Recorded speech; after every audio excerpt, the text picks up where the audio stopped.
mittens. So I'm sure that there's a few folks listening to this that are rolling their eyes and saying, here we go again, two white guys talking about the lack of institutional racism in America. First of all, what would you like to tell them?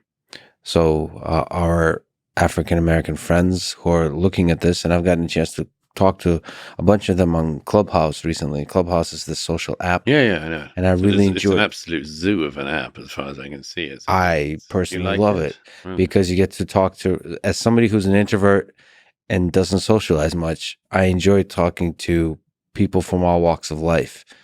So it gave me a chance to, first of all, practice Russian and Ukrainian.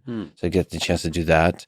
Then you get a chance to talk about Israel and Palestine with people who are from that part of the world. And you get to hear raw emotion of people from the ground where they start screaming, they start crying, they start being calm and collected and thoughtful. And this is as if you walked into a bar with custom picked regular folks, in quotes, regular folks, just people that have, quote unquote, lived experiences, real pain, real hope, real emotions, biases, and you get to listen to them go at it with no, because it's an audio app, you're not allowed to start getting into a physical fist fight.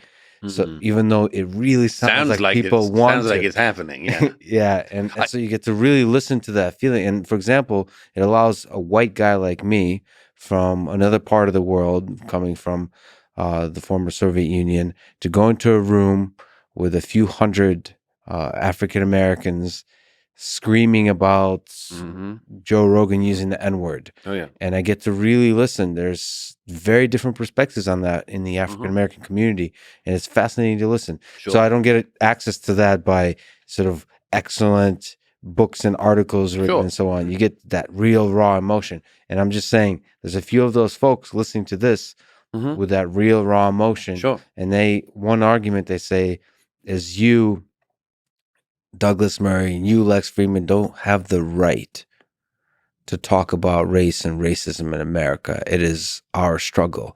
You are from a privileged class of people that don't know what it's like to be a black man or woman in America walking down the street. Can you steel man that case?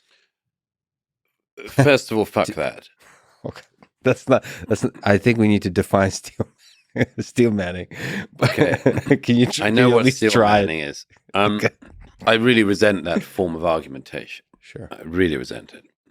I have the right to talk about whatever the hell I want.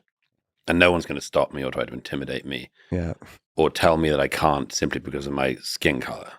And I think that if I said to somebody else the other way around, it would be equally reprehensible. If I said, shut up, you have no right to criticize anything that Douglas Murray says because you've not got my skin color. Okay.